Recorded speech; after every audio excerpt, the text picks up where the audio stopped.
काय म्हणता दादा, कसे आहात? निवांत. आणि काय दादा, गुडघा बरा आहे का? अरे ती ट्रीटमेंट पूर्ण कराया आठवड्यातनं 3दा जिल्ह्यात जायचं होतं, पण तिथं जायचा खर्च एवढं नाही रे लेकरा, नाही. अहो दादा, त्याच्यासाठीच तर सुरू झाला यो टेलिमेडिसिन प्रकल्प. टेलिमेडिसिन प्रकल्प?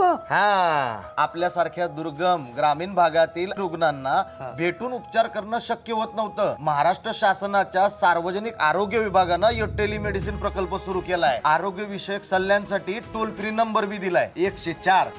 हमखास उपचार होतील वापरून टेलिमेडिसिन. निरोगी महाराष्ट्राचा एकच विचार, प्रत्येकास मिळेल मोफत उपचार. अधिक माहितीसाठी www.arogya.maharashtra.gov.in या संकेतस्थळाला अवश्य भेट द्या. प्रस्तुती सार्वजनिक आरोग्य विभाग, महाराष्ट्र शासन.